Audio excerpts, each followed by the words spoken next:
வரும்னு உனக்கு தெரியாது. இப்ப நம்மனால ஒருத்தவங்க தள்ளிவிட்டாங்கன்னா நம்ம தான் முதல்ல கார்ல இருந்து இறங்கி என்னன்னு பாத்துருப்போம்.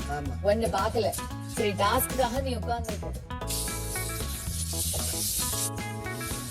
அண்ணே நீ இந்த வீட்டுக்குள்ள ஒண்ணு பாக்குற, வீட்டுக்குள்ள நடக்கிறது நீ வீட்டு வெளியில ஒண்ணு பாத்துன்னு வச்சுக்கோயேன்.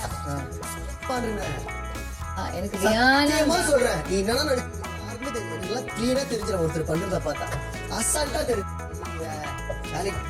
பொய் சொல்றது பாயுது அப்படின்னு அப்ப எவ்வளவு நாள் நான் எல்லாத்தையும் அதுக்கு என்ன பண்ண முடியும்? அவங்களுடைய அது இந்த இடத்துல வந்து நான் அப்படி கேட்டா இது வந்து உணர்வுல இதுவாயிடும். அவர் நம்ம மேல ஒரு பழி வந்துடும். ஆனா அவங்க பண்றது எப்படின்னு தெரியும்.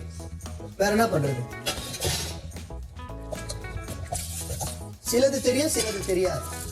அதுல எல்லாரையும் ஒரே மாதிரி சொல்லிட முடியாது. நம்ம ஒரு தப்பு பண்ணா விஜய் சேதுபதி என்ன கண்டுபிடிக்கிறாரு, அப்ப அவர் எக்ஸ்பீரியன்ஸ்ல அவருக்கு தெரியுது. அது மாதிரி நம்மளுக்கு ஒண்ணு தெரியும் மனசுல.